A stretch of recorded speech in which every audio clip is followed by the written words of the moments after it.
Do you know why your girlfriend should be wearing socks? My name is Valentina, I'm a pleasure therapist and an artist. Put socks on your girlfriend or make sure simply that her feet are getting warm every time before you're about to get closer.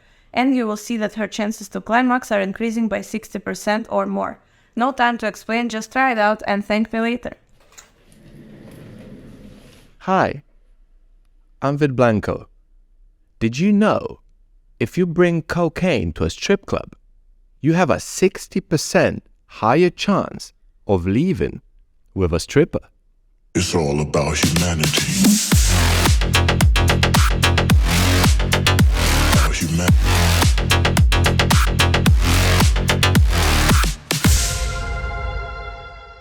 Degenerates, I fucked up bad. What I've done is I tried to record that whole video with a cinema lens and it's slightly out of focus. I thought I'm gonna be a little bit fancy. I thought the picture quality is gonna be better, but obviously I'm a cunt, so it's worse than if I just use the tools that I have available. It's been a while since I've done a cringy vlog like that. Fucking hell, the camera's so heavy as well, I can't even hold it up properly. The video is about 3 things that really helped me to improve as a tattooist. These are the 3 things I wish I would employ immediately when I started tattooing or painting or anything you do. And even now in my other things, I'm also still suffering with the same things quite a bit. I hope it makes sense to you. If you have any questions, of course, let me know. Give us the feedback so I can produce better videos for you in the future. I hope it's not too bad and I hope you enjoyed the video.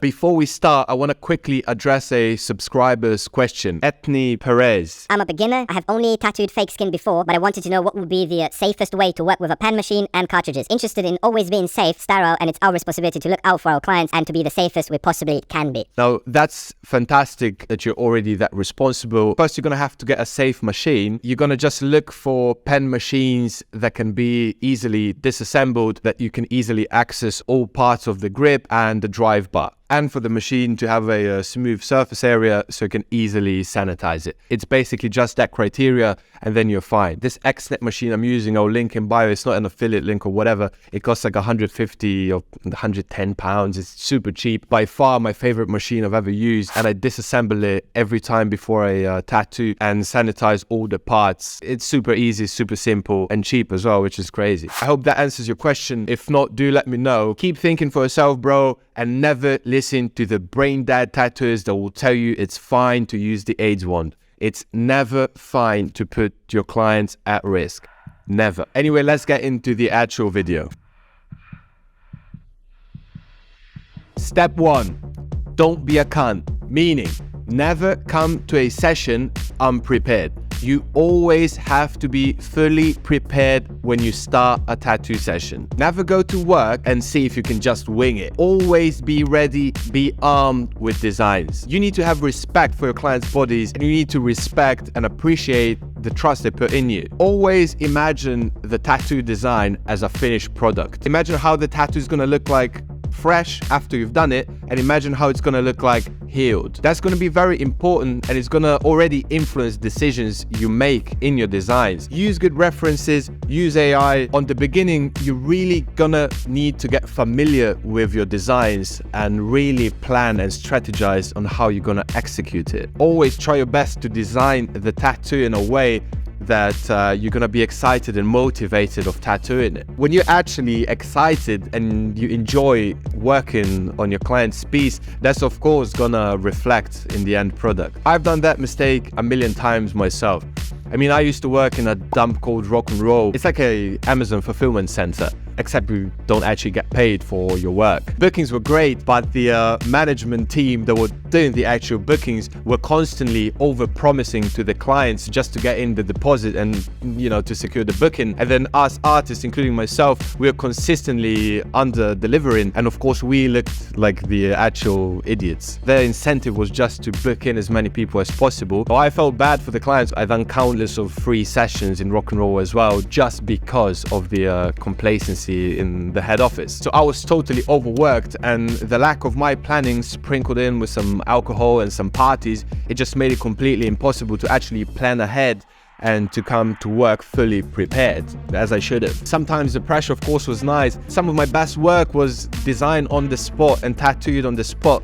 But as a beginner, you can't be doing that, of course. You certainly don't have enough experience. You don't want to, start panicking and trying to figure stuff out, when the stance is on already. That's just not a sustainable enterprise. Have a clear perspective of what's the best execution possible of the tattoo you're about to attempt. And a good way to do that is, of course, to reference other artists. Check how your favorite artist has done that and try to replicate it. Not replicate the whole tattoo or the whole design. Replicate the technique and try to replicate the design concept, principles of the design. I, for one, spent half of my career copying Alex Pancho. Now I try to prepare myself better. I try to use better technology. I buy different things for convenience, like a stencil printer I haven't used yet because fucking paper doesn't work. That was step one. Don't be a cunt. Be armed with good and thought out designs. Have a folder with different alternatives, some different references, of course AI as well. Just try to be prepared as much as you can. Step 2. Stop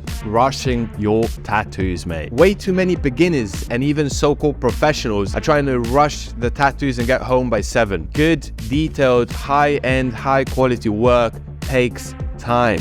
It takes time and money. You have to put in the time. This part ties in a lot with the first part as well. If you're fully prepared, of course, you're going to be faster with your workflow. You'll be able to spend more time on tattooing itself, and all the technical design decisions were already done the night before.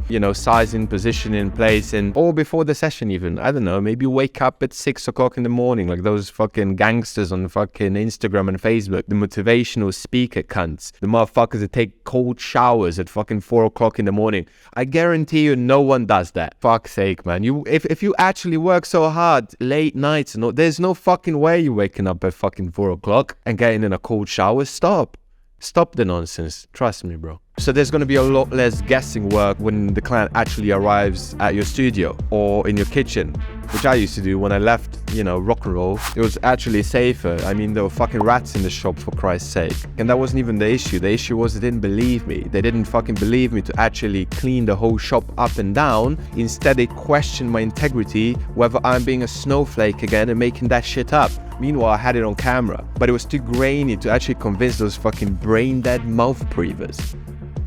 Anyway, that's not to say though you have to stay here till midnight. Of course, as a beginner you probably should, but of course everybody's circumstance is quite different. Some of you of course have jobs, some of you have kids, some of you have to check in with your parole officer, which is why you have to prepare first properly. So at 7 o'clock when you actually have to check into prison, you can actually safely wrap up and call it a day. One thing that drastically improved my workflow and my quality of life as well is to split sessions into 2 sessions or more. So back in the old days when I used to work at Tesco, rock and roll, I used to rip myself apart to finish a huge piece in one day, and that just wasn't sustainable. It wasn't sustainable for me. First of all, it's just too much. You just can't keep doing that. It's horrifically unhealthy. But then also for the client, 12-hour sessions are horrendous to go through. The management will always fucking overpromise, and then I will have to underdeliver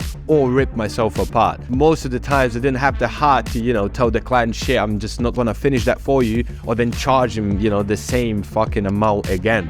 So I all ended up staying super late, fucking up my life, or finishing sessions for free, which of course is not sustainable. I mean, you're trying to run a business, come on. Instead of, giving your client PTSD from a single tattoo session, I will now offer a client a discount and we'll do 2 days back to back. And of course, it's going to be a little bit cheaper because obviously it helps me out a lot as well. It cuts your admin stuff in half. You're basically dealing with half the people, but you still keep the same amounts of sessions. But then, of course, there's a whole financial side of things, so you kind of have to make it work for them financially. Now that's of course going to be hard on the beginning. As your quality as a tattooist rises, the quality of your clients rises as well. So you're not dealing with motherfuckers trying to pay you with fucking weed anymore. But know your limitations, understand the client, try to work within their budgets. When you can focus in on one client and one design, that's of course gonna improve your quality of life and the quality of the tattoo. That's a really, really big thing that really, really improved my quality of life and the quality of my tattoos. And if you can implement that, that's definitely gonna help. Oh bro, my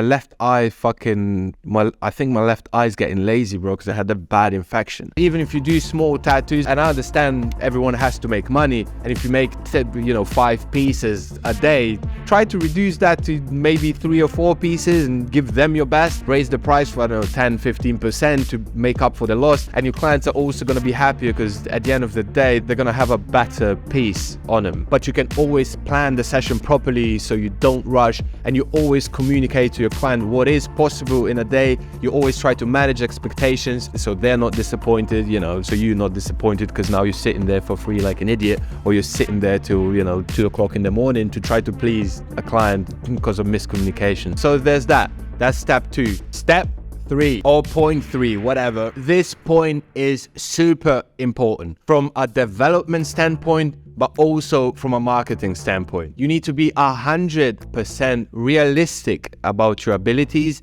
and limitations. Do you not think you're the shit because you made a little bit of money, because your fucking mom said you're talented, or because you got a girl's attention? You need to be 100% aware of your limitations. You always need to compare yourself to the best and not fucking Steve down the road. I used to make that mistake a lot. I used to compare myself to the most laughable fucking artist in our fucking city, and then I'll pat myself on the back congratulating myself how good I was. Meanwhile, my work was absolute garbage. If you have a realistic view of your work, when you compare yourself with the best, you always know where your shortcomings are. The same as other people's negative opinions of your work shouldn't affect your progress, positive ones shouldn't either, because you should already know what's wrong and what's right in your work. Both opinions should mean nothing to you. Of course, constructive criticism, actual criticism, you take on board for shit that you don't know. But you should always constantly analyze your work so you don't fucking actually need other people's opinions, because you are 100% self-aware and you are 100% aware of your limitations. So it shouldn't mean anything to you. Only tattoo the designs you're actually comfortable with, that you can actually offer an acceptable level of professionalism to the clients, and then fuck up your friends' arms and legs for progress and for learning. Always communicate to your friends and to your clients as well that you're in a stage of development, in a learning stage, and also make them aware of your limitations. You should be 1000% transparent. Only post things that you can execute very well on your OnlyFans, I mean Instagram.